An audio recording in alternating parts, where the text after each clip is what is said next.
Good morning, everybody. Welcome back. It is good to be seen. It's good to have you here. My name is Joe Nicole. I am the senior brand ambassador for all of our Irish whiskey. We met a couple weeks back, and I have heard nothing but good things. I hope you guys are all getting straight A's. You're finding the coursework very easy to understand, thanks to Tommy Byrne. I wish we all had a teacher like him in high school. I would have done a little bit better, I'm sure. Joining me today, too, is Brona Kelly, blender with Irish Distiller. And so I'm pretty excited to get into this and chat a little bit more about the final process of what we do at the distillery. And if you're tuning in from YouTube, maybe you found yourself here, you stumbled across this video. What's going on? You're probably wondering. This is Portland Cocktail Week. It's a Lush Life production. They teamed up with the Irish Whiskey Academy and Jameson Black Barrel, and we have invited 50 bar professionals to explore the world of Irish whiskey, and we're going to learn these things together. And they've been here for about 4 weeks now. They've been learning about the journey of whiskey and the fun history and all the things that go with it. This time next week, they'll actually all be taking their tests and be getting ready for their final exams, which I'm sure they're all so excited for. But if you are tuning in from YouTube, we are on the last episode of a 4-part series. Nothing wrong with just watching the blending section, but I do recommend you back out, you go to the beginning, pour yourself a glass of whiskey and watch all 4 in a row. Maybe it'll make a little more sense to you. So we are going to be talking with Brona today. And you guys have learned a lot. You learned about the biology of the grain and how that sets us up for flavors, and then how it sets us up for precursor flavors and fermentation. And then we refine those flavors in distillation, of course. And then we find ourselves in one of the 2.2 million barrels as we mature our whiskey. But after all that is said and done, somebody has to put that together, right? Somebody has to make sure that all the whiskeys that we make taste the same every time. Somebody has to make sure we are innovating creatively, coming up with really cool new SKUs.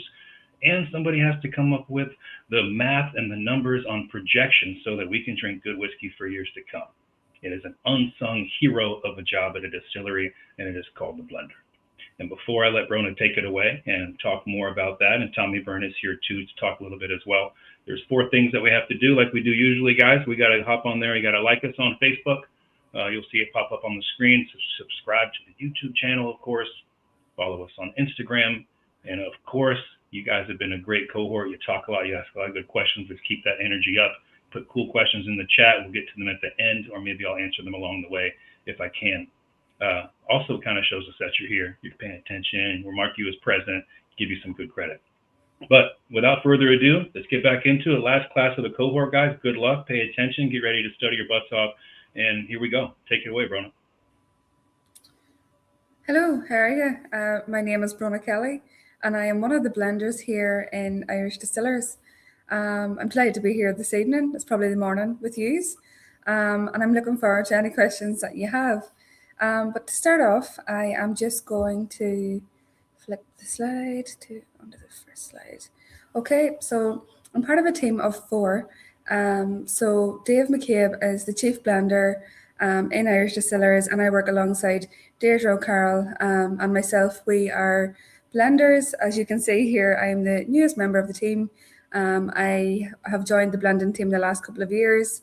Dave is in the business a long time, about 13 years, same as Deirdre. And Billy, believe it or not, was with the team 40 years and recently retired. But you'll still see him in and out of events. He's still very much a role model for us, and every day is a school day with Billy.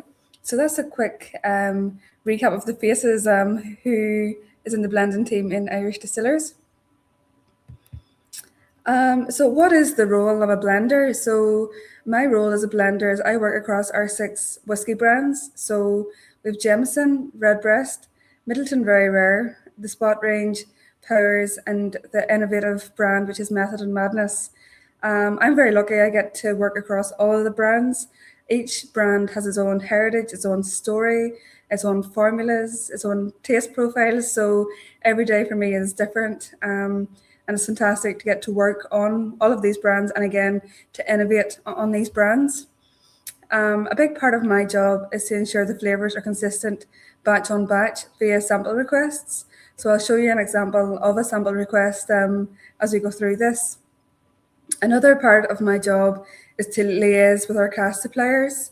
It's an Irish product with a global influence. If we didn't have such a good relationship with the likes of our suppliers, like Antonio Paez in Spain, we wouldn't be able to have the fabulous products that we have. And again, to be able to innovate and to work with the Paezes and see, is there any new casks coming up? Or we work with all different suppliers around the world to try and come up with new innovative ideas, to see different wood types and to see, how does our spirit interact with that wood and what flavor profiles can we get out of it. So as you can see, it's a busy job and it's very exciting. Here's Billy. He's actually in the bottom right-hand corner. That's him actually over in a sherry bodega over in Spain. So yeah, we get to go on a few supplier trips as well, which of course helps to build in our knowledge. Brona, to me the way that Billy looks at barrels. No. Yeah. Just staring at them. Yeah. Absolutely. So the role of the blender, so a lot of it has to do with stock management. We've 2.2 million casks maturing on site between Midleton and Dungourney. So Midleton is our main home here in County Cork, and Dungourney is about 10 minutes from here, and it's a warehouse facility where we store a lot of barrels which are full. As you can imagine, as there's 2.2 million casks, we have a lot of warehouses and a lot of trucks and a lot of people working to keep the operations going. Another role of the blender is innovation and new whiskey creation, which I'll talk about later as we go through.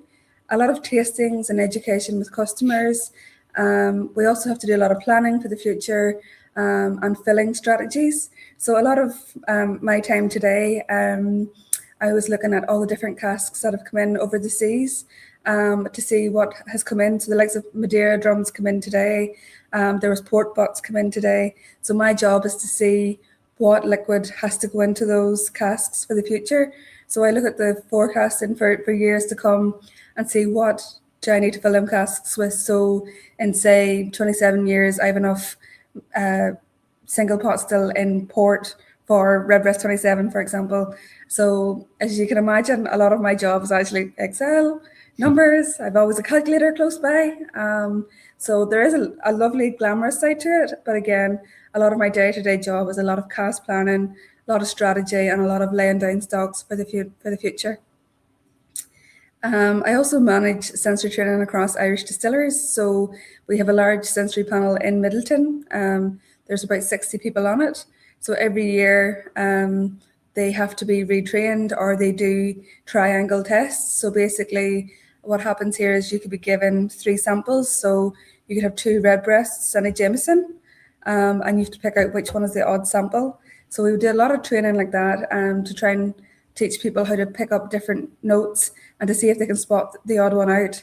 So we do that around about twice a year just to keep people's noses in touch with the product and to make sure everyone is passing their tests to remain on the sensory panel. So on to blending then. So all whiskies involve a marrying, blending of cask types, unless it's a single cask released. It's defined as a blended Irish whiskey, so 2 or more styles of whiskey which are married together. So example, pot still whiskey blended with grain whiskey, for example, that's Jameson, or for example, a pot still and grain or malt. The age in the bottle label is the age of the youngest spirit in the blend. So example, Redbreast 12 comprises of whiskey from maybe ages 12 to 14. But even if I was to put a 27-year-old cask into a Redbreast 12, it's always the youngest spirit, so it has to remain a 12-year-old. So it's important to remember, if you ever do see a bottle with a number, that's the youngest, but you don't know the oldest. There could be some fabulous older whiskies in that blend as well. So a day in the life of the blender, that is my workplace that I just left. So the essential role of blending is to create a whiskey with a particular flavour profile that can be recreated batch after batch with minimal variation. As I mentioned before, I work with master blender Dave McCabe, as you can see here on the right-hand side, and that is Kevin O'Gorman on the left-hand side. who is the master distiller. I'm sure he was on one of your earlier talks. This was a photo shoot we done for the release of Middleton Very Rare. It was a good day. We all look very happy anyway.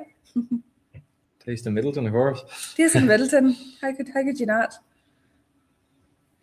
What I have here is a sample of a Redbreast 12. So if you can see here, I've marked out the formula because as a blender, I couldn't be giving that away. But on the left-hand side, you'll see all the different cask types that are used to make up a Redbreast 12. So there's different types of pots still. So you've got your light and your medium style pots and your different cask types. And then I basically have a sample request, which I work out the formula. And I asked the warehouse team to bring in samples. So if you can see here in the red, I asked for a number of samples and the warehouse team bring them in. And then my role is to nose through each of those samples and pick which ones I want to use in the blend. So I handpick a lot of the casks that I want to use in the Redbreast 12. And as you can see here, use any 2. So I was happy with what was picked here. Use any 20, I was happy here. But if you see here, I said reject a cask. And sometimes we come across fabulous casks that are of age, maybe 12, 13, 14 years old. And what's happened is there's an off note or a sulfur note, or there's a note in it that I can't blend out no matter what I do. And it cannot go into the product because it could ruin the overall batch. So sometimes I have to say reject, and that means that the cask will be taken out and it'll not be in any blends. It'll be taken away to get rid of. And then avoid. So basically, when I write avoid, I think that cask is okay, but I might let it mature on a little bit more, and I'll check it again maybe next year and see what sort of flavors is coming through on that. And then once I'm happy, I sign it off. Myself and Deirdre would have done that one, and it goes out, and then the process happens where the casks then come into the spirit store where they're disgorged together and they go into vat, get sampled, and then they go out in a tanker. So the sensory from the cask to the bottle, there is a lot of steps in how we get from the cask to the bottle. So it all kind of starts with a sample request for me, but what happens first of all in the process is a bottling call-off. So you calculate the number of casks required to make the volume of the brand required, and then you do your cask sampling and screening. The sensory on the cask samples, the composite is created and compared to previously made batches. The blending team approve and sign off. So as I talk through the Redbreast 12 sample request, that was a new one that I would have done. But once I'm finished and I've picked all of my casks, I make up a desktop blend, if you like. And what I do is I pull out the last 3 or 4 batches of Redbreast 12, or I keep mentioning Redbreast 12, but I do this for Powers, Middleton, Jameson, whatever I'm working on. I pull out the last 3 or 4 and I compare them all against each other. And the main goal of my role is to make sure every product that I make is consistent and of as high quality as the last one I made. So there's a high expectation on me to make sure that I get it bang on every time. So cask picking and vatting. The casks are disgorged according to the formulation. A vat sample is taken and approved by 2 sensory panelists. So what that means is I've done my part, desktop exercise. It's now gone, if you like, into a large scale disgorging where all of the casks, so for example, it could be around 200 or 300 casks per dumping. It just depends what has been asked for. That is then disgorged into a vat, and basically it's roused, or a simpler way to say it is mixed, for over an hour. And the vat house team then takes samples of it. And what they do is they bring a sample down to the lab where 2 people must approve it from the sensory panel. So they'll have a gold standard. So your Redbreast 12 or your Jameson triple, what a gold standard is this is the cream of the crop. This is what it's supposed to be like. And you compare that against the one that's freshly made. And if you're happy with that, 2 people will sign that off and say, okay, the product has been released. From there, the strength and the volume of the product is recorded and then filled into a tanker. Once it's filled into a tanker, 3 more people then there's a sample taken from the tanker, and again your gold standard is used where you compare against And if you're happy, you approve the tanker. So 3 people must approve it again before that tanker leaves site. The sample from the tanker to be approved prior to release. So the vat product is filtered and strength reduced. Can I make that bigger? So sensory approval during the process. So sample is then returned to Middleton. So as soon as the tanker goes to Fox and Geese or the different bottling halls, it is signed off again by 2 people, and then another sample is sent back to Middleton, where at least 3 people then sign it off, and that is the sample that is now in the bottle. So if you can imagine, from the start to the finish, there's a lot of quality controls in place and a lot of sensory checks in place to make sure that the product is 100% meeting all standards and meeting all the sensory profiles as discussed. Rona, I got a quick question for you. Yeah? Why don't we check it more times? No. I know. I often wonder that myself. Lazy job. Lazy, I'm telling you. 20 times is not enough. Yeah. It's products that are constantly analysed for quality, and I suppose that's why we have such good products. There's just so many steps in place to protect the quality. So hopefully I haven't lost anybody and you're still following me. So on to the next one. So the flavour is key. The sensory properties of whiskey can be subdivided into aroma, taste, mouthfeel, colour and appearance. So aroma from the whiskey is from the raw materials and production methods. Example, the cereal, the yeast, the method of fermentation, method of distillation, cask type, length of maturation, the climate, geography, and of course the warehouse. Taste then can come from sweet, bitter and sour are the main characteristics detected on the tongue. Sweet elements may come from the oak extractives or liquid previously used to season the cask, such as residual sugars from the wine.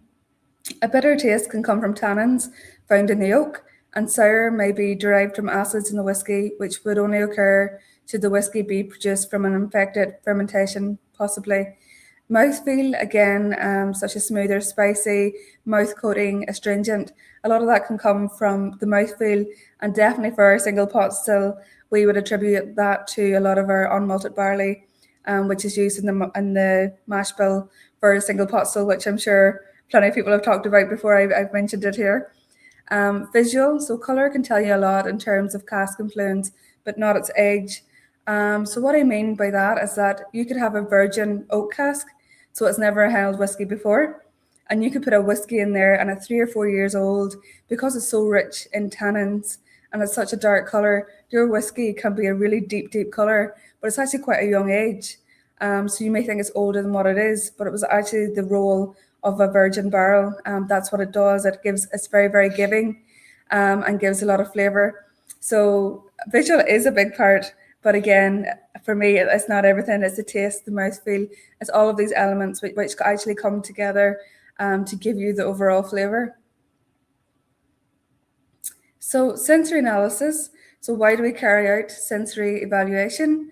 To detect possible off notes, to ensure consistency, and to evaluate potential effects of changes in the production process. The sensory evaluations used in Middleton is sample screening. So I would have touched on that whenever I'm doing sample requests, that I'm basically sample screening. Comparison with the standard reference sample. So a lot of the quality steps that I mentioned going through the previous chart is where we have a reference or a gold standard of what the product should be. And we're comparing the tanker sample or the vat sample with that to see how it compares. Descriptive analysis, so that'll be a big part of the blender's job, and especially if we were doing a new product. You describe the flavors, describe the tastes, and it's a big part of what you do. And then for triangular tests, I would have mentioned that earlier as well, whereas our sensory panel has to do triangular tests a few times a year to see if they can spot the difference out of the 3, to keep your nose sharp, to keep yourself on point, and to make sure you're meeting the criteria of the sensory panel. Okay, so why do we nose whiskey? This is one of my favorite questions. A lot of people say, why do you nose whiskey? Like, do you taste whiskey every day? And the answer to that is actually no. A lot of my analysis, a lot of my skills is actually on my nose. So I'd be nosing whiskey every day, but not necessarily tasting it. So the smell often prepares the palate by helping your brain anticipate the flavors and the aroma you will taste. So this is very important in the likes of innovation or new samples that we would be working on, or innovation types that you kind of warm up the nose with the sample and then you taste. Unfortunately, we all have to work day jobs and have to go home. So we also have spittoons, which we use if we are tasting whiskey. Your olfactory system is more sensitive than your taste, so odor molecules are detected at incredibly small concentrations. Taste needs a much higher concentration to trigger a sensation. Taste and smell are closely linked. The nose detects thousands of aromatic compounds. Taste is limited to 5. Smell is the first indicator of potential flaws and defects, example, oxidation, contamination of flavors. Smell can also detect flaws or defects early before they affect the taste. Early detection can stop the issue from going further. So what I mean by that is like a sulfur compound. You can smell that on the nose very, very quick, but you mightn't taste it as quick. So it's very important as a whiskey blender to have a really good nose and to point out different flavors by smelling before you taste. Even if I'm enjoying a whiskey at home, I'm in the habit now where I always warm up my nose and taste it, or to taste the nose before I actually taste the sample. And for me, it's all part of the experience and the overall aroma. Okay, I'm going to pass you over to Tommy for the next few slides. I'm sure you will get a wee break from me from now. And of course, I'm looking forward to your questions. This is an amazing slide, you guys. This is one of the coolest slides, I think, throughout all of class. So screenshot, do what you got to do. But this is Yeah, hi guys, hi again.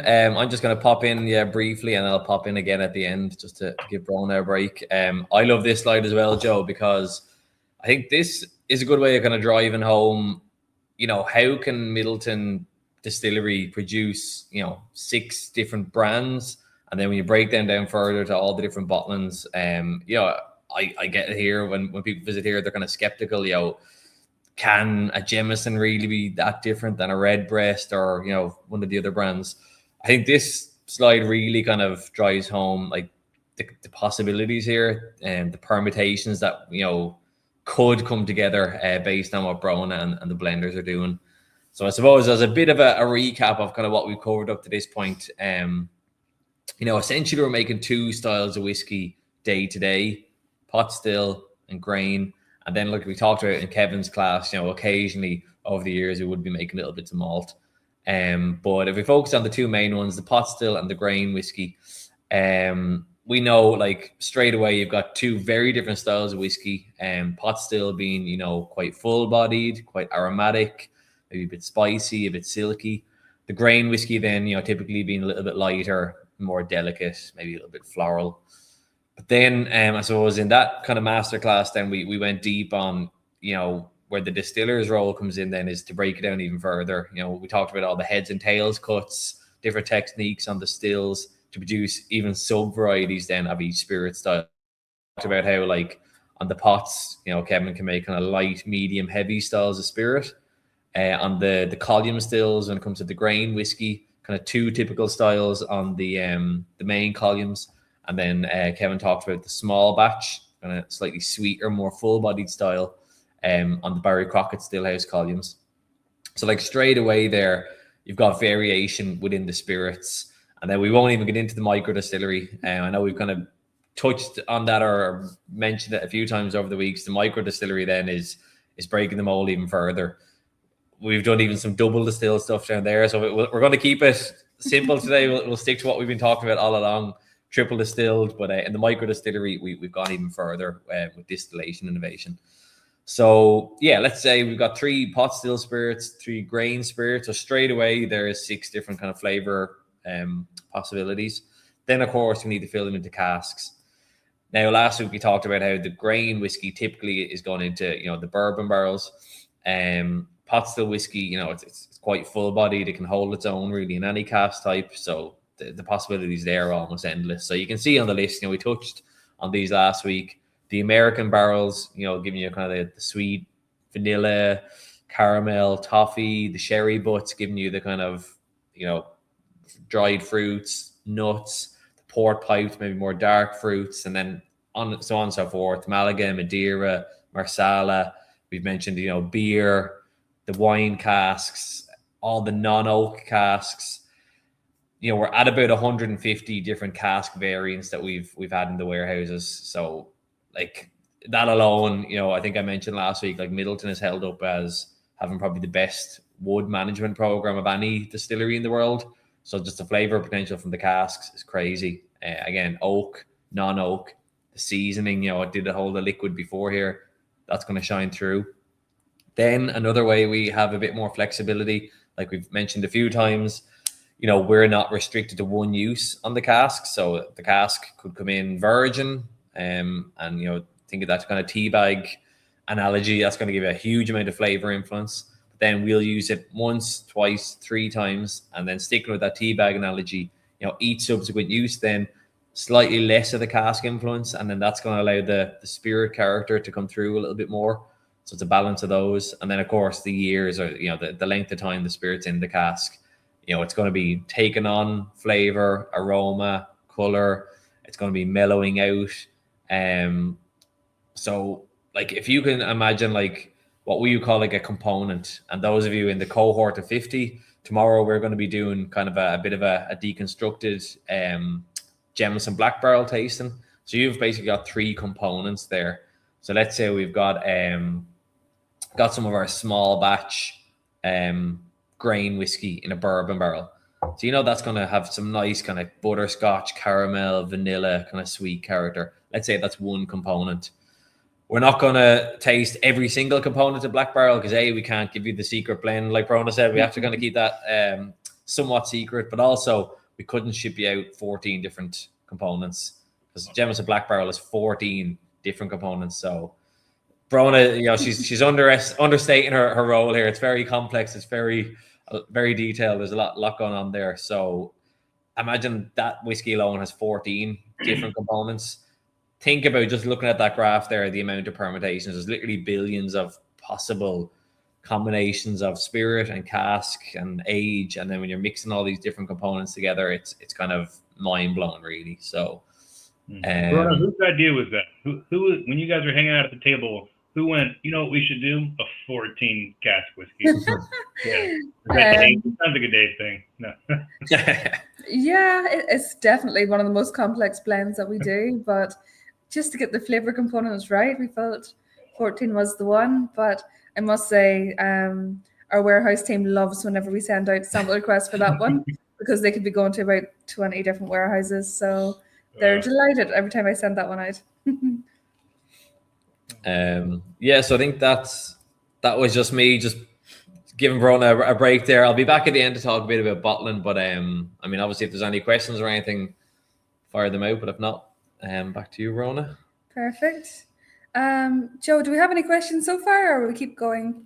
There are a lot. I think we'll probably have there's 16 questions already, so I'm thinking we'll save these for the end, unless you wanted to talk about some now, but I think we can do them at the end if you like. No, you're fine. We can do it at the end. Cool. So I thought I'd break it up and say it's not all about sniffing butts. So this is a butt on the left-hand side here. This is my colleague Deirdre. So a lot of the time whenever we have special casks coming in or special butts coming in, what we do is we go up and nose the cask before we decide what we're going to fill it with. Sometimes the casks are a lot bigger than us, as myself and Deirdre wouldn't be overly that tall. So the lads in the warehouse team have to kind of help us and bend them over to let us have a nose of them, which is always good fun. And on the right-hand side here, this was us at Dublin Whiskey Live a few years ago. So it's not all. The day job, as I mentioned, is a lot of Excel, a lot of planning, a lot of nosing and tasting. But a lot of it is representing our brands and going to the likes of London Whiskey Show, Dublin Whiskey Show, or we go to a lot of places to showcase our brands and to talk to our consumers and customers to see, what they love about our brand or what they would like to see. And that is definitely a lovely part of the role as well. So as I was mentioning my Excel sheets, this is a mind blaze, if you like. This is a snapshot of our planning tool, our forecasting tool. So at the minute, we're currently planning and forecasting stock out to 2064, which is mental. So the blenders before us would have laid down stocks for the Redbreast 12s, 15s, any age statements, any products. They have been doing that for years, and now it's our turn to hold the baton, and we are putting down stocks for all of the future releases as well. So the likes of an example is Redbreast 18. Whenever we were approached to make like the likes of a Redbreast 18, we had to look at the stocks that we had.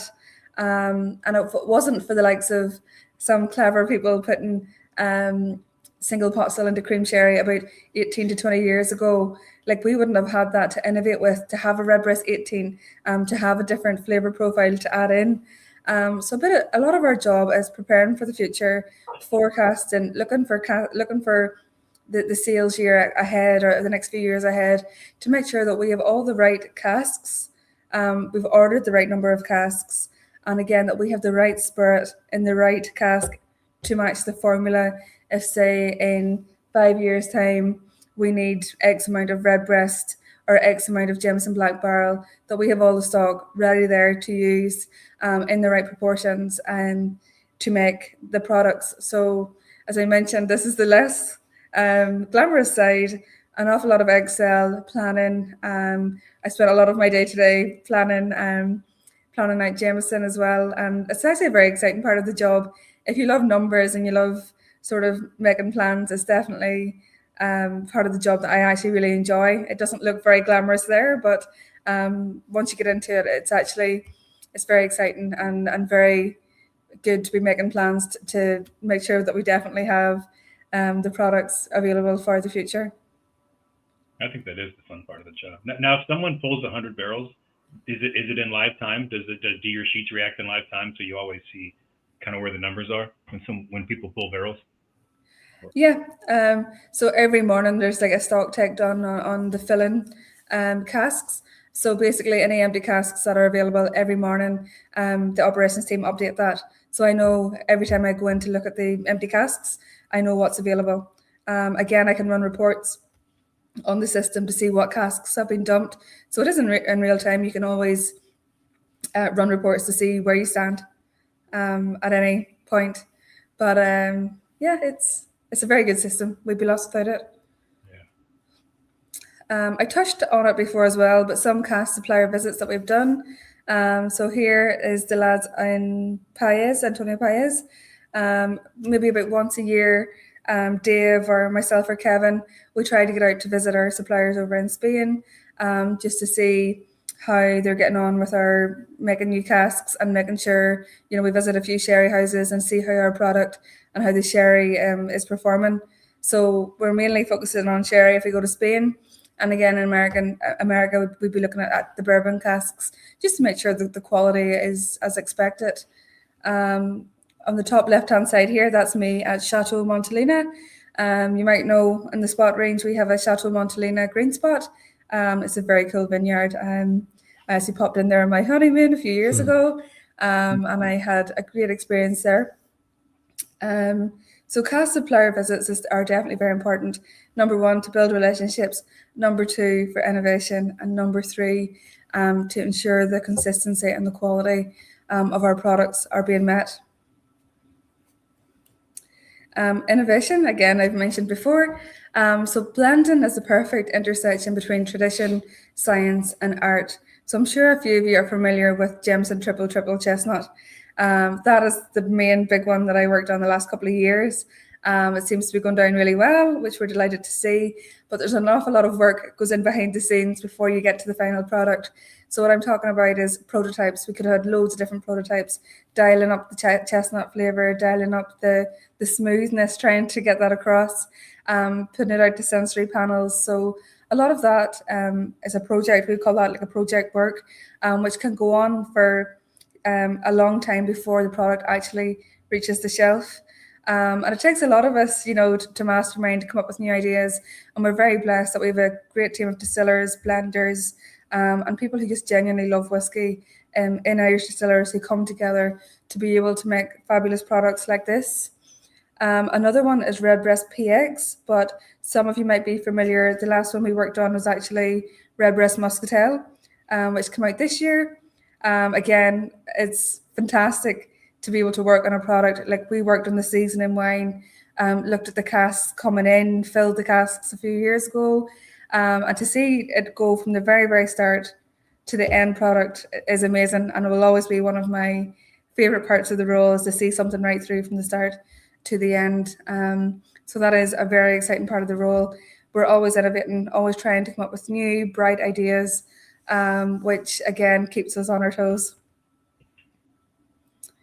So I'm going to pass you back over to Tommy, who will run through a bit of bottling, and then hopefully myself and Tommy will be able to answer all of your questions. Thanks, Rona. Yeah, guys, so I suppose once Brona and the rest of the blenders have done their job, the last thing to do then is the bottling. So I suppose this is something that, like, you might not even consider as part of the production process, but there are a few aspects to bottling which can really have an impact on the final whiskey. So I suppose the main decision, or one of the key decisions, is what is your bottling strength. So under Irish whiskey law, essentially the lowest ABV we can bottle at is 40% alcohol, so like 80 proof. So essentially to attain that, we ship or tanker. So imagine like a truck pulling a tanker of whiskey up to the bottling hall, which you'll talk about in a second. It's up in Dublin, so it's not at the distillery. It goes up there in tanker form, and then it's going to be watered down to bottling strength. So 40% would be the minimum. To be honest, over the years, I've been working here about 10 years. We've done like 40, 43. Some of you, if you remember way back, it's up there. Jameson Cooper's Crows and stuff, they were at 43, 46%. Let's say like Redbreast 15-year-old. Really obscure, we had 48% Method of Madness. It was this Japanese series of Method of Madness. That was kind of an obscure one. And then I suppose like the pinnacle is just cask strength as like a descriptor. Cask strength essentially is where we don't add any water to bring down the strength. So therefore the bottling strength will totally be dependent on, particularly the age of the whiskey is going to be the big influence there.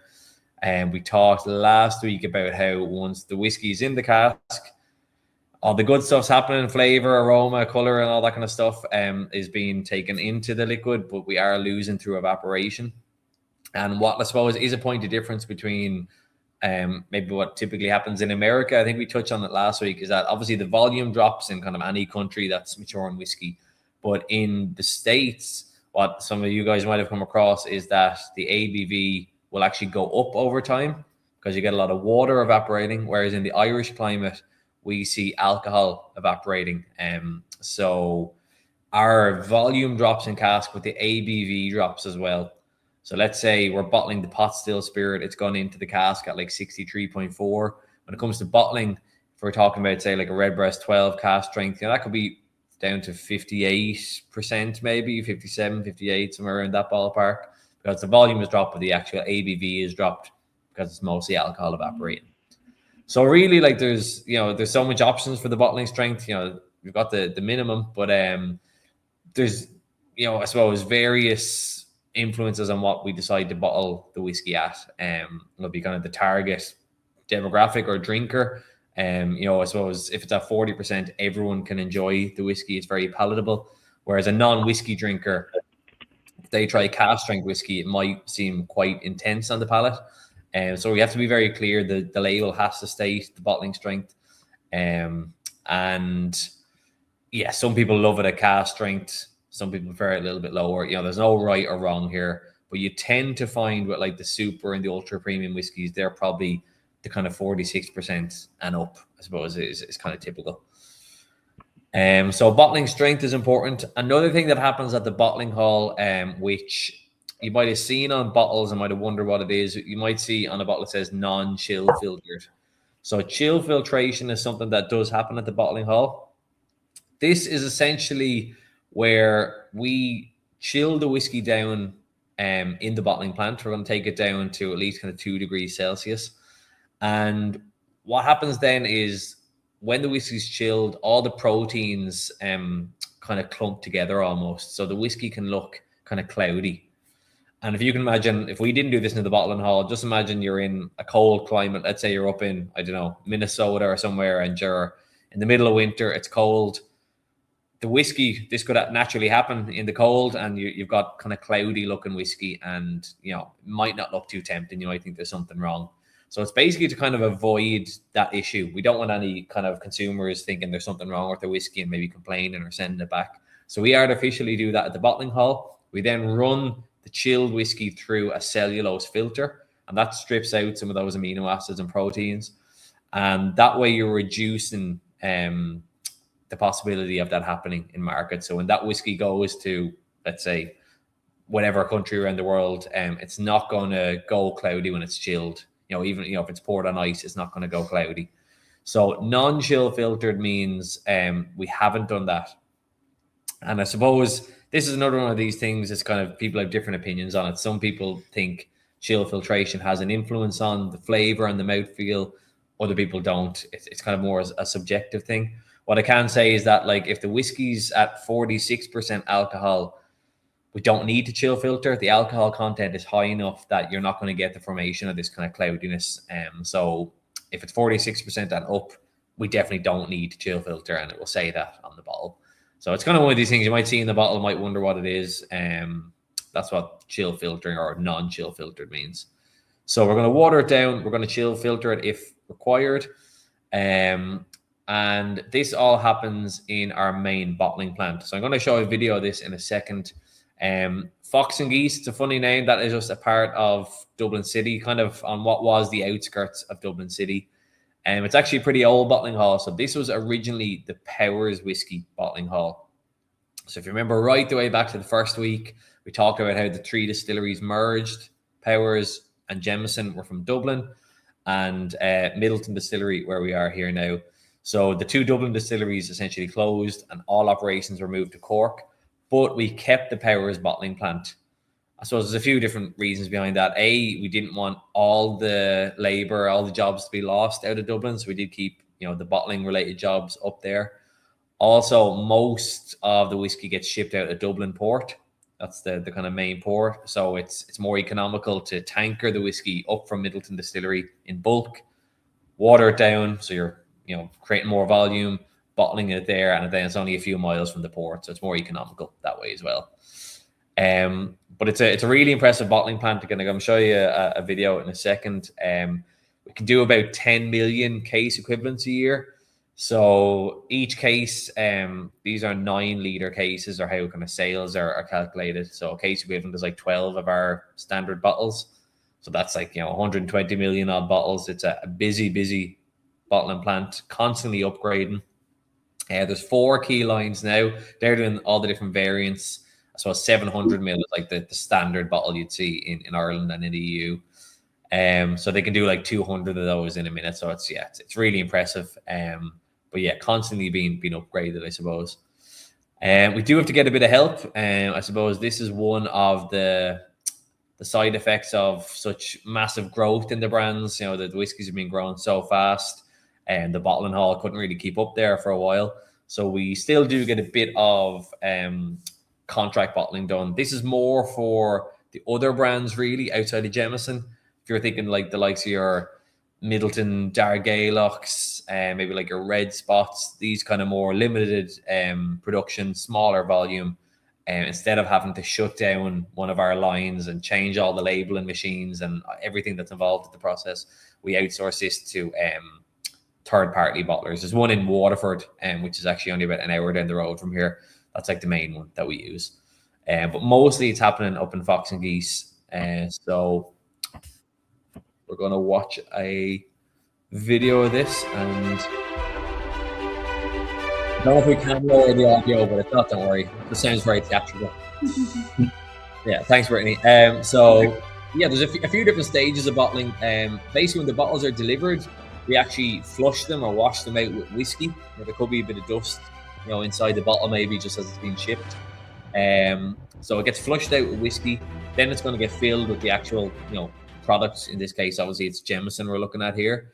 Gets capped. We then use pressure-sensitive labels now. So they're kind of like stickers, basically. It then gets a human inspection and a laser inspection. And, there could be chips. You don't want to see anything floating in the bottle or anything like that. And then it gets packed into its shipping cases. As you can see, it's heavily automated now, just for the volumes that we're running through. Yeah, so packed into its shippers, they get palletized. For certain countries, other countries you can't. So let's say for like Australia, we can't use wooden pallets. Just certain markets have restrictions on this. We use what I call slip mats, which does the same kind of job. So they go from pallets then into containers and then get shipped all around the globe. And then I suppose you could talk for ages then on the sustainability. All the packaging, like so the bottles and stuff are all fully recyclable. There's a super high recycled glass content in the bottles. You can't be like 100% recycled glass because the lead content gets too high in the glass. But like we're super sustainable when it comes to the bottles, and everything is recyclable now with the packaging. So those of you who've seen the newer packaging for the likes of the Middleton Very Rare and stuff, we'll see it's changed over the years to now be fully recyclable. So all this is feeding into the kind of green credentials and stuff. And then, when it's bottled, it's over to you guys to enjoy it yourselves. And I know we've got a few people tuned in who are working in bars and stuff around the States. So you're over to you guys then to serve it and do wonderful things with it when it comes to cocktails and stuff. And that's the kind of process up to there. So I'm sure there's, as you say, there's lots of questions probably for Brona, but fire away. Yeah, there's so many questions. You guys might have to take turns so Brona can take a break. Yeah, we got 22 questions, which I expected because my first, I was here for the first week and I missed the last few, but you guys were very, very into it. And I love that. I appreciate that. And I'm sure they do too. You're asking all the right questions so you can go get that 100% A. All right, I'm going to scroll back to the top and we are going to get the first question from Paul. I'm not going to butcher your last name, bud, but I will call you Paul. At what point do you know a blend is finished? Is there a specific marker or is it more instinct and experience? So it depends what sort of a blend we're working on. So for the likes of Jameson, say, we are all very much well trained in the sensory of Jameson. So whenever the blend has happened of the pot still and the grain, once it's been blended, that will go down to the quality lab where it is compared against the standard of what it should be like. And then if it matches completely, it's passed and it's no problem. It's good to go. If I'm working on a new blend, it can be quite different. So there's a team of us, like a distiller review team, and we also look at if a spirit is in a finishing cask, maybe every 6 to 8 weeks. Mairead maybe would have touched on this last week. We analyze it, go through it all, write down our tasting notes and see what the general consensus is in the distiller review team, whether this blend is finished or whether we think it needs more time. And this continues on until we reach an agreement that there's enough seasoning, it's plateaued now, we're very, very happy. And then we decide from the innovation trial, that blend is finished. And if we are to make this blend again, we know what we've agreed, and that's how it moves on from there. Solid answer. This is a great question. I think we probably had this one last time or something similar to it. And we even actually talked to this kind of question when it comes to being pregnant as well. So this question is out of sheer curiosity. When COVID or other illnesses that affect smell of taste, sometimes for years after, was that a huge issue for the tasters? I know she was telling us 2 cohorts ago that being pregnant was actually throwing her senses off as well, which was interesting. But take it away. As a matter of fact, I am pregnant, so. Oh, wow. Yeah, live time. Let's do it. So out of sheer curiosity, when COVID or illnesses affect smell taste sometimes for years after, is it a huge issue? Like, it hasn't been something that I've seen so far. At the minute, I'm of course I'm not tasting, but I have found being pregnant that my sense of smell has really, really improved.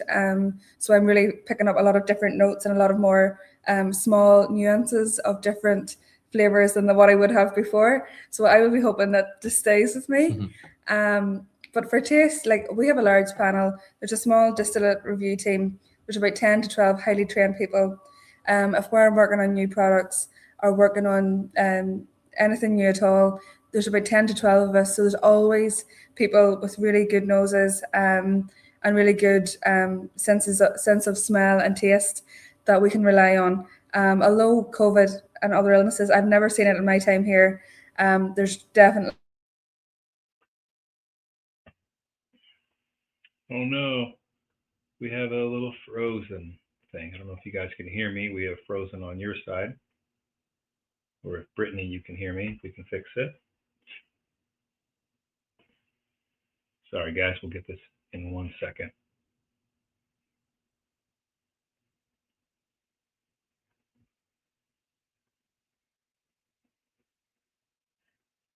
Where we have to go.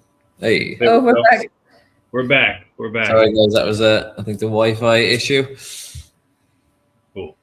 No, you were you kind of went out as you were saying. You know, you had the expert panelists, so if someone is sick or something, there's plenty of other people to pick up the slack and make sure. I answer the question. I imagine if one of you has the flu, you just they're like, stay home. You're not bringing that into the office because we can't all be sick at the same time. Yeah, absolutely. So let's get on to the next question. What do you do with a rejected cask? So sometimes like a rejected cask that maybe has sulfur in it, it can't be saved. So unfortunately, it's just destroyed. It's dealt with by the environmental team on site, and they have a procedure on how they get rid of rejected whiskies. So that's all I know. The environmental team, they have a process to deal with that. We sell it to our competitors, you guys, and they bottle it. No. When you're over in 2 weeks, Joe, we'll keep some of that for you. Please, yeah, I'm excited to see what egg flavored whiskey is. So this is a big question. We didn't really touch on what your career, Brona, but I wanted to eventually. Sometimes someone asked. Would love to know Brona's career path because you've done a lot of cool things at the distillery, and we didn't give you your flowers or talk about it all in the beginning, but I'd love for you to tell everybody how you kind of got to where you are now. Yeah, no problem. So I originally studied food science in Queen's University, Belfast. So I'm from a science background. And from there, then I got into the graduate program with Jameson, which was a Jameson graduate distiller program. So what I done then after that was I spent a bit of time so I've been here since I finished college. I spent the first year in the micro distillery as a graduate, learning how to distill under the distiller of the micro distillery at the time. So we like to call that like the playground for the graduates. It's where you learn how to manually move valves and to make your own spirit cuts, to see how distillation actually works and to work on how you get certain flavors in your distillate. So I was down there for about a year, nearly 2 years. And then I moved up into maturation, and that's where I spent most of my career. So my first role in maturation was actually looking at the new make coming up from the vats and reducing it down with reverse osmosis water to fill into casks. And then my other part of the role was any mature whiskey that was coming in barrels would have been disgorged, and I would have been sampling it and working out the strength and the density, and again passing it in the front lab and the quality lab.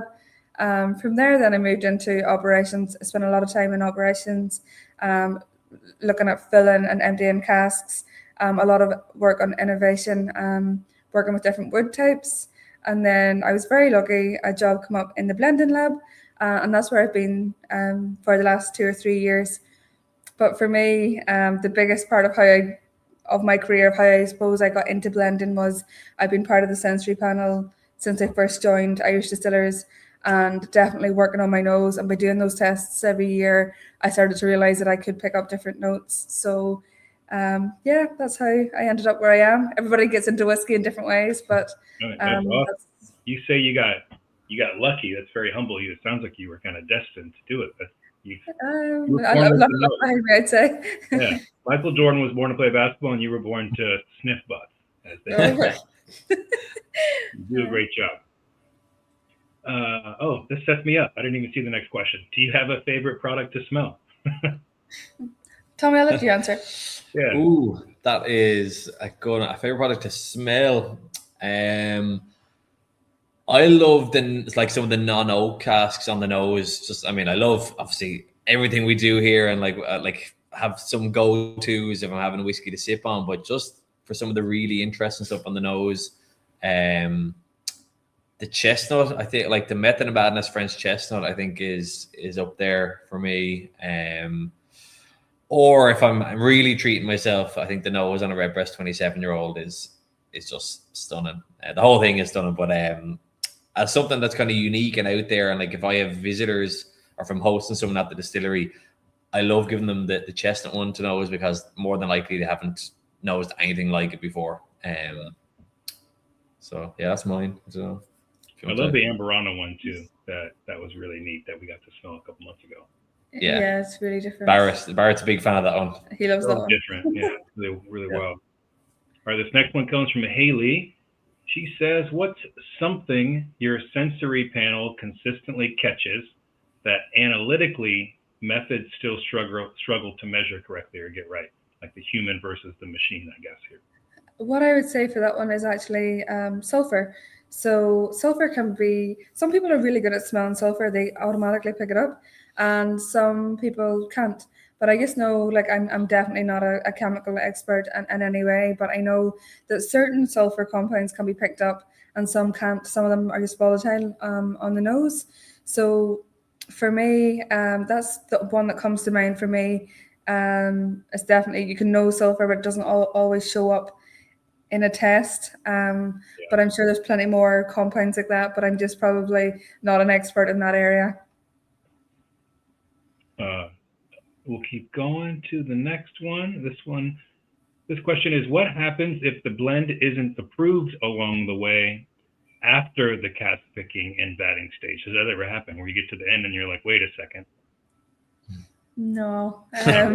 Once it gets that far, it's ready to roll.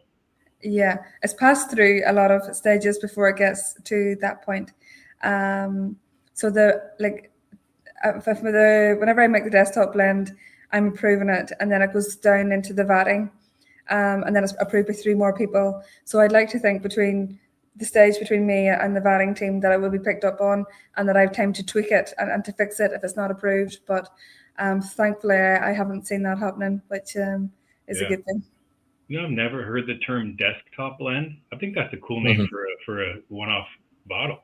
I like that name. Yeah, it's kind of like a miniature blend, kind of Cooper's Crows and stuff. Desktop blend. Yeah.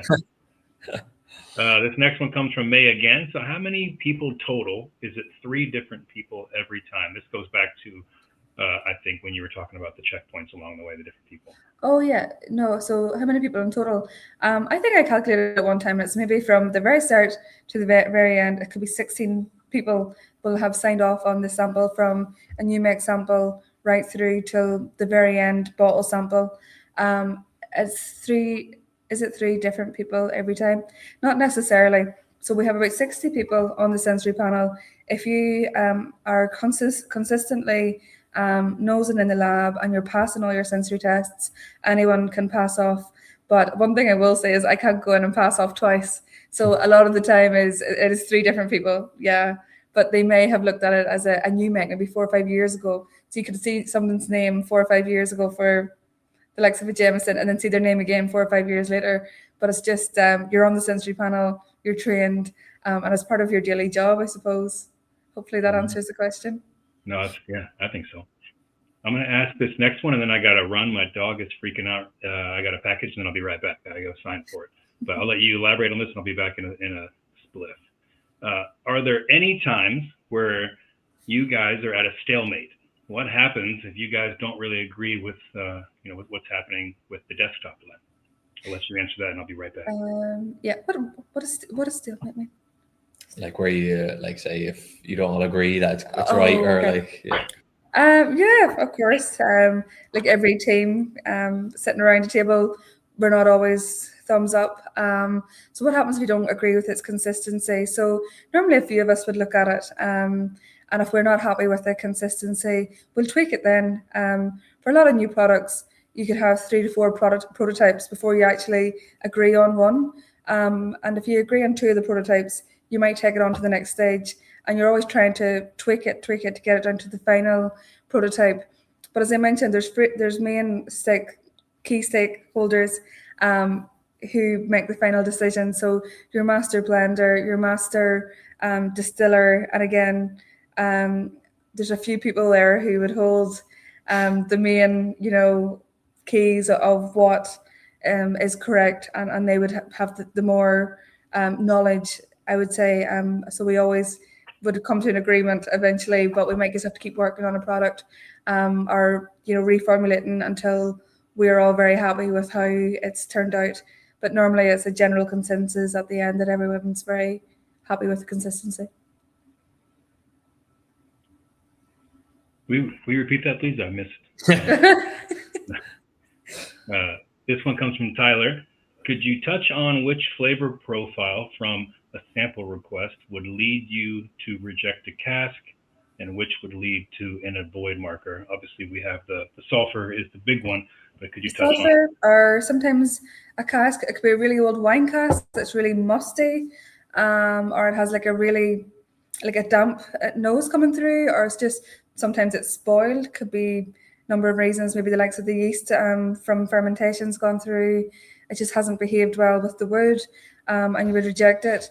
What would lead to an avoid marker? So sometimes a cask just hasn't reached its full potential or full sensory profile. So what I think is, like, I might nose it and be like, oh, it smells a wee bit, a wee bit younger, or it's a wee bit more fiery. It needs more time in the cask, even though it's been in the cask the same length of time as others. I just think it needs more wood influence to balance out the spice flavor, or to give it a more rounded flavor.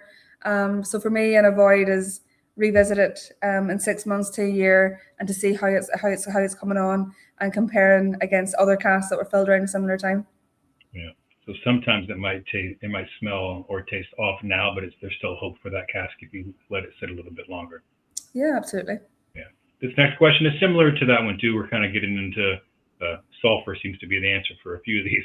But this one, is there an off note that could be considered dangerous?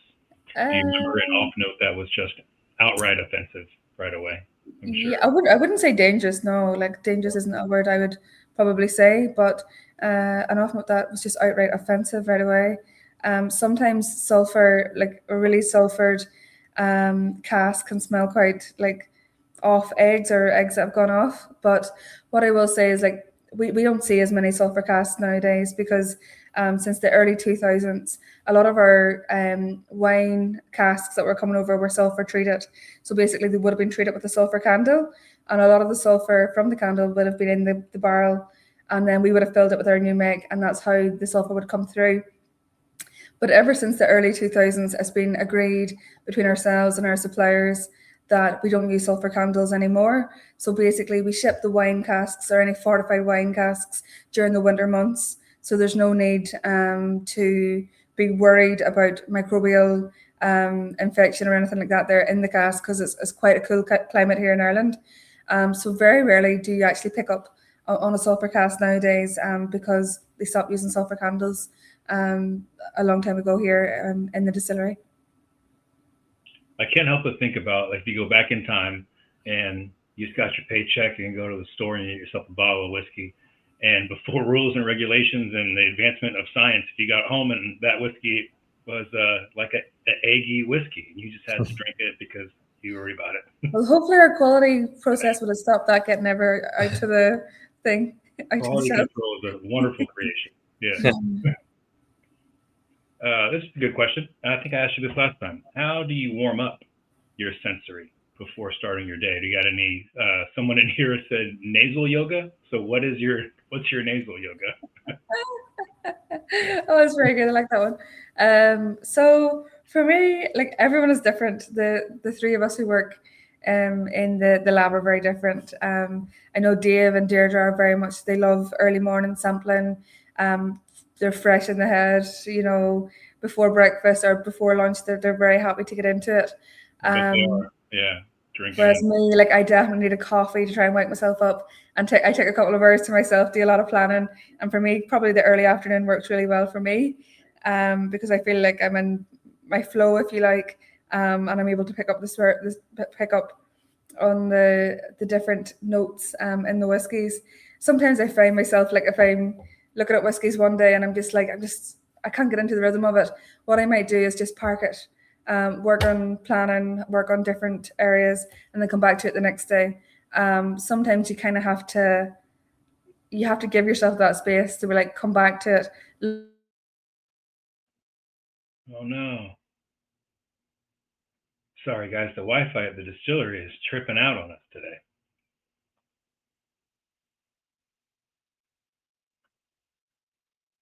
I'm sure they'll be back in just a moment.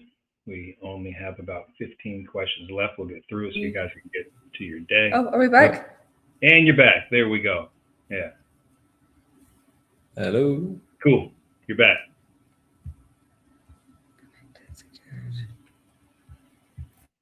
Can you guys hear me now? Hello. Yes, I can hear Sorry. you. You're Don't know going what's in and out going a little bit. It's Oh, perfect. So hopefully I answered that question. yes, you got to. Yeah. You just missed Brona doing nasal yoga while we're Yeah, while that's we're why she took a break. Yeah. Now, I imagine someone like myself, I have to have coffee every single morning or I can't function. Is coffee something that you tend to avoid as a blender to not disrupt your palate with such an aggressive flavor in the morning, or do you still enjoy coffee? For me, if I do have a coffee, it'll be definitely 3 or 4 hours later before I would be nosing samples. So definitely, I kind of plan my schedule out for the week. So if I know I'm nosing in the morning, then I wouldn't drink coffee.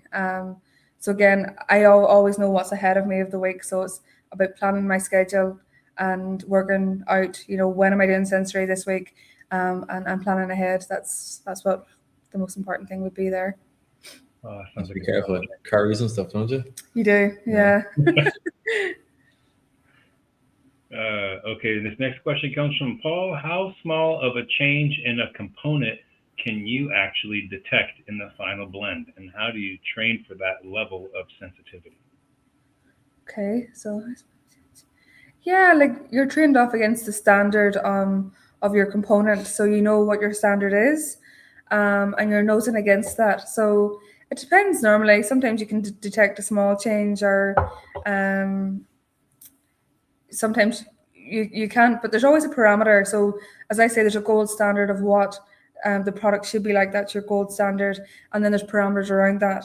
So basically, you're trying to get it as close as that, and if it's within that remit, you're happy to go. But if you detected a change or you thought it was different, if you were on the sensory panel, you're encouraged to not pass it, to let the sensory team lead know in the lab, and that's whenever your experts would come in and look at the blend and to look at anything there's a question over.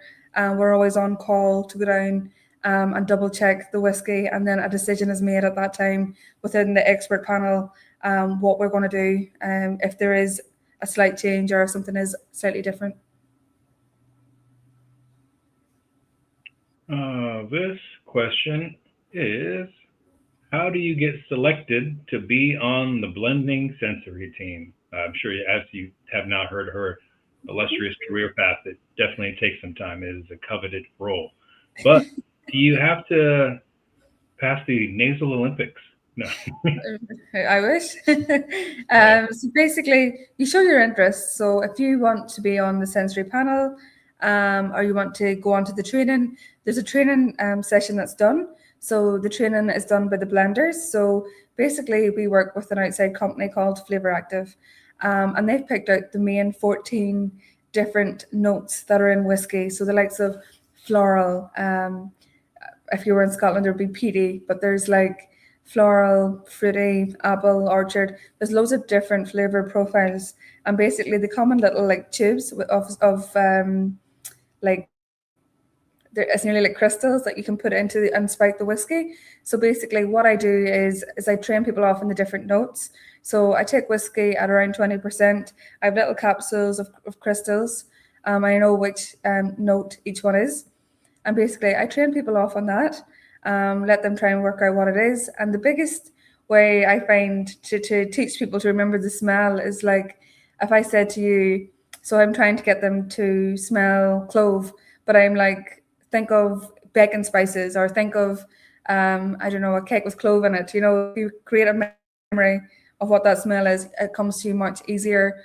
Whenever you're coming out to name different products. So you do your sensory, you do that sensory test with me, and then at the end you're tested. Just I change all the different flavors around, and you're asked to write down what you think they are. After that, then you're on like a 6 month to 8 month training panel. So you go into the lab every day, and there's a book where you nose off different samples and you write down what you think, and if you would pass them, and if you wouldn't pass them, then why. And then again, you do your triangle tests, and if you're passing the whole way through and you're performing really well, you then get added onto the sensory panel. Hopefully that answers the question. That easy, you guys. That easy. I'd be too tough. I don't think I could do it. I don't have the refined palate that maybe I did before I introduced coffee and hot sauce into my life. But I think you could be an Hazel Olympian, Joe. Absolutely. Yeah. This is a fun little question, if you're allowed to answer this. Are you able to share with the class the biggest accidental, of course, mistake you've made? Wrong spirit and wrong barrel, or anything like that? Is there something that's kind of a fun, embarrassing story of your time at Middleton? No. I don't have one, but I'm pretty sure if I did, I wouldn't be here. Yeah, no, I actually, thankfully, we have a lot of processes, a lot of controls in place, so things like that don't happen, thankfully. You hear that, guys? At Middleton Distillery, we don't make mistakes. That's our new motto. What is who is your favorite cask supplier visit? And this is something I'd like you to talk about too, is sometimes people don't understand the distinction between a bodega and a cooper. And so sometimes you're visiting the wood site, sometimes you're visiting where they're actually, watching the wine from fermentation all the way to seasoning the cask. But what's your favorite visit? It's connected, and then it's... Sorry, guys. Don't know what's going on here. You're back. Did you hear the question? I didn't know. Sorry. Okay. So the question is, what is your favorite cask supplier visit? And I wanted to kind of compound that with sometimes when I'm doing presentations or talking about our wonderful whiskeys, the difference between the bodegas and the coopers. And sometimes the site is to just see the wood. Sometimes the site is someone like Labato is doing the seasoning themselves. They're even watching the fermentation and the grape as well. But what's your favorite visit? Yeah, I know the team love getting out to Jerez out in Spain. They love going out to the Países to visit the sherry houses out there. It's a big redbreast flavor contributors, and it's fantastic to go out there and see the different types of sherry that they're using and the different casks that they're using. But my favorite cask supplier so far has definitely been Chateau Montelena for me, because I was studying like a wine course at the time, and I'm really interested in wine as well. So to see Chateau Montelena and the story behind Chateau Montelena breaking into the French awards with their wine, I was really excited to see it. So for me, loved seeing it, and was kind of blown away that they keep their barrels in a cave. And they took me down to show me the cave of where the wine barrels were, and to see that that's where the wine seasoning comes for the Green Spot Chateau Montelena edition was very exciting for me. So if you ask anyone around the distillery, everyone would say something different. But for me and my interests, that one was my top supplier visit. Yeah, that sounds cool. I have yet to go do a visit to Jerez, Spain. It's on my list, though. Well, you should, absolutely. Here is a question from Paul. If two blenders were given the exact same components, how different could their final black barrel blends realistically be? These are fun hypotheticals. That's very interesting. So we do have a formula that you have to follow. So you're always working off your formula. So you're always kind of making sure that you're hitting the right percentage of component of the 14 different components in the formula. So you would like to think that they would be fairly similar, that you would be within the remit, within the parameters of the standard, as I say. But if it was very different, someone has definitely gone wrong somewhere. Somebody went off the script. Yeah. From Tyler, are you laying down casks now with hopes that new blends will be invented in years to come? Absolutely. It's part of Absolutely. our job. We wouldn't have the products that we have today if it wasn't for the blenders before us laying down such fabulous casks in stock. As I mentioned, we are holding the baton, and we will, of course, be passing the baton on to people who come after us. So hopefully, watch this space. There'll be lots of new things coming out in years to come. Yeah, I won't even ask because I know you're not allowed to tell me, but I would ask what are some secret barrels that are coming down the line, but we'll just have to wait and see. I think the Wi-Fi is going shaky again. Yeah. I can't hear you. What did you say? How often are you bottling? This can't be an everyday thing. Can you? Sorry if I missed that. But it can be. Yeah, absolutely. Yeah, the bottling hall is full time, constant, like 6,500 bottles an hour is kind of the average up in Foxageese, and that's right through the year. Again, like if you do the maths, like you're talking over 120 million bottles. So it's constantly on the go. So absolutely every day we're basically at capacity. Yeah. Hence why we need to outsource some of them. Yeah. On the commercial side, you guys are just our distillery alone in the brand families that we make. We are over 3/4 of global consumption with the category. We lead the category by a long shot, and so you can imagine how many bottles that takes to continue to supply everybody with our amazing Irish whiskey. Oh my word! Yeah. Mm-hmm. Yeah. Here's a question about Australia. This is a fun question. Why does Australia have regulations against wooden pallets? I actually didn't know that. Yeah. They're very strict on organic material going into the country. It's not just Australia. There's other countries as well, but they're very strict on bringing anything like food stuff or anything organic. There's a show. I don't know if you guys get in America. There's a show they show on TV here of like Border Force Australia or something, and people going on holidays and their rucksack has like a sandwich from home or something, and they're like dragged into a room and interrogated. Oh wow. Oh no. We chose today to have some Wi-Fi issues. So all organic. That's how Chris Hemsworth gets that body, you guys. I thought he was going to the gym, but I think it's all the organic rules and regulations around Australia. I'm gonna write that down. I'm gonna start eating organic. Sorry, guys. I think the sun is out for the first time in about 6 months here, and I think it's messing with the Wi-Fi. Yeah. So I don't know if you heard that, but essentially, Australia is very strict on bringing anything organic really into the country. So pallets, there could be woods, insects, and stuff. So yeah, I was explaining to the group that's why Chris Hemsworth looks the way he does, because it's all organic. It's all, he takes care of himself.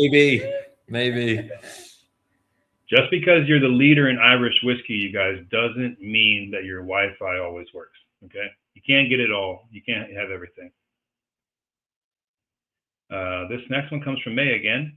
I think you guys froze on me again. They did. Man, I hope the sun is still shining there when I get there next week, you guys. I've never been to Ireland when it is sunny outside. I've been 5 times, and it's always in fall or winter. So I get to go see it in May. Hopefully my Wi-Fi works while I'm there. We'll see if we get them back soon. I'm going to try to get through these next questions fast because it seems like they got some issues today. Oh, sorry, folks. Yeah, We're sorry. back. Really don't know what's going on here. It's okay. You guys are trying to hurry me up so you can go outside and play. We only have 6 more left, so we'll get through these, and hopefully we don't have too many more Wi-Fi stuff happening to us. Do you have any sustainability or environmental goals, like being a B Corp or other? Yeah, like sustainability and environmental is a massive part of Irish distillers, and they're constantly having targets and goals in place. Unfortunately, it's not my area, but definitely we have goals in place, and we're always trying to make the place and better and to keep up with all the current legislation. Have you anything to add? Yeah, I think we might have touched on in some of the early classes, like, so let's say for the barley, we have our own green barley scheme. I think I covered in one of the weeks. So like we pay a premium above like the market rate for farmers to grow the barley sustainably. I think last week Mairead might have touched on the fact that all of our like virgin casks are PFC certified. So you've got that chain of custody kind of from right the way through the production process. So yeah, it's a huge part. I'd say that's like one of the big focuses of the whole production process now is sustainability at each step. And I know in recent years as well, like a lot of the tankers that go up to Dublin, they're now running HGO oil or HGV oil, which is a big improvement as well. Have you guys, I guess to keep going with the sustainability thing, have you guys ever thought about paper bottling? It's definitely something to be thought about. But I do know like the Middleton boxes have all, as Tommy mentioned earlier, that they're all fully recyclable now. But I wouldn't rule it out. Paper bottling is something that may come in the future. Yeah, who knows? And how do you create your gold standards to test again? I guess they're asking about the standard, which is the bottle, which is a sample of the actual bottle itself. But so I've talked a lot about the expert distillation or expert team of tasters that we have in Irish distillers. Basically, we have distiller reviews every so often. So basically, you're looking at what was made in the last month or two, and you're always scoring against the standard. But if you find one sample that's better than the standard, that's a gold standard. So like if you're looking at like a Jameson Black Barrel and it's really good, say we give it a 4, we mark it out of 5, and we're going through the lineup and there's just one, and a lot of people score that. One more. We almost got through it, you guys. Felt good for a second.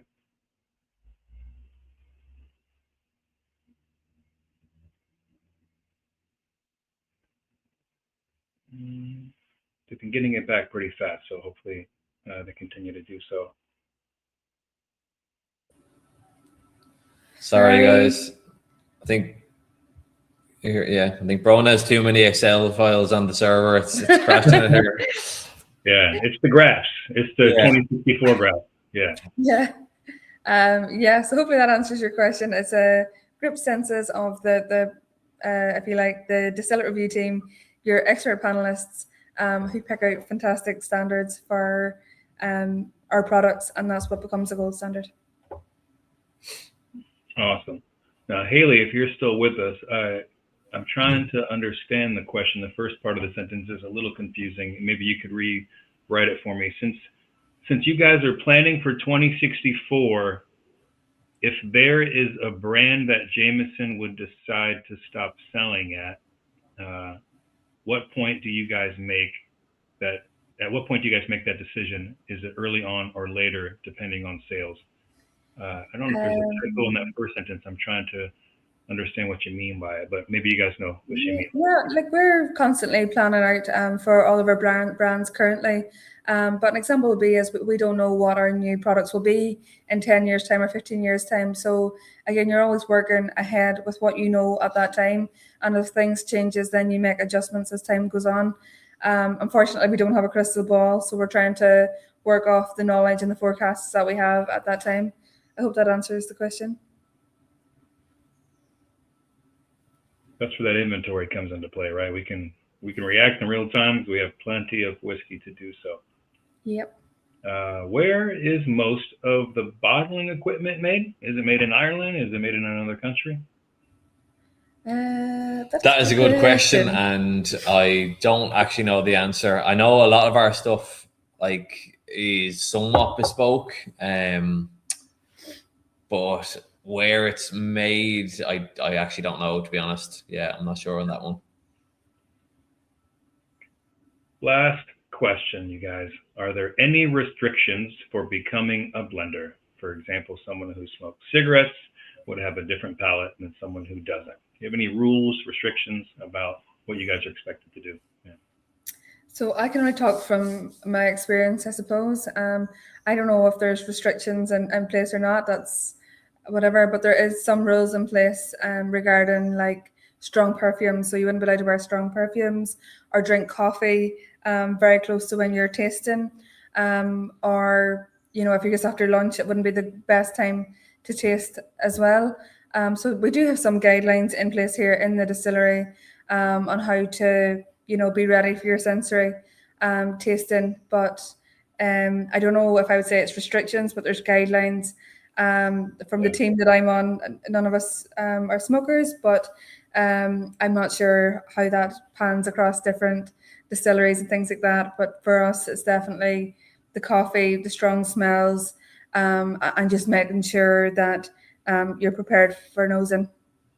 Yeah, That's why I haven't played, Joe. I can't go to work without my perfume, as you know. So I know you can never I do gotta it. be a blender. That's what's holding you back, honestly. If you can Yeah. just kind of figure out a different perfume, like the job's yours. Yeah. I imagine the same thing goes for like maybe even fragrant shampoo if you have long hair, or fragrant deodorant, like all those kind of things that are kind of affecting your smell. So I'm sorry, Tommy, you have to sit next to Brona this long. Yeah. A long time. That is, I think that's all the questions. Yeah, you guys. Well, that's it. I don't have any other closing remarks. Typically, I like to ask you a couple things, but I think a lot of things were asked there, and we spent quite a bit of overtime now.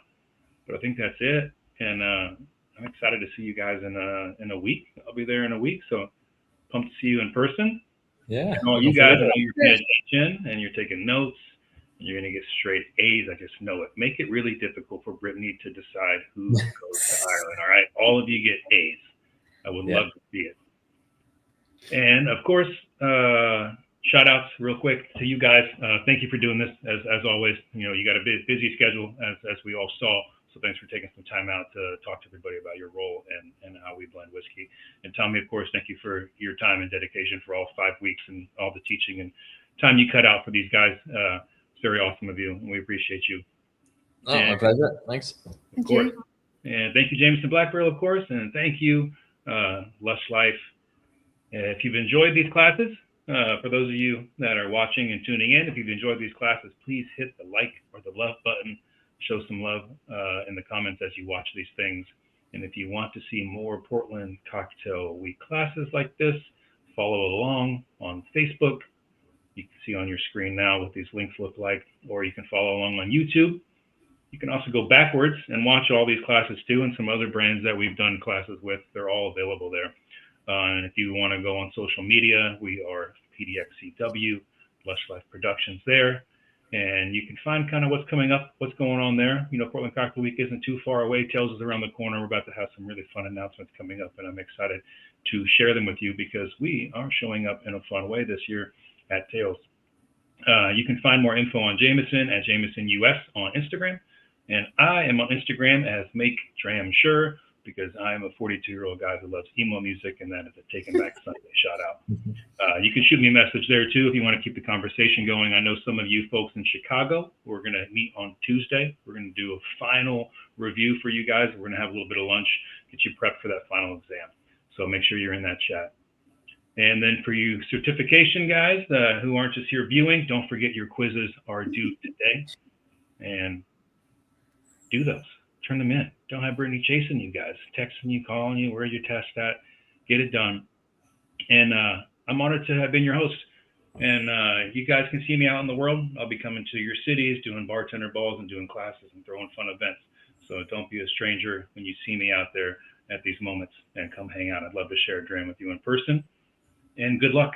And stay curious. Get out there, keep studying, guys. All right. Thank you for being with us. Guys. It's great. Thank you.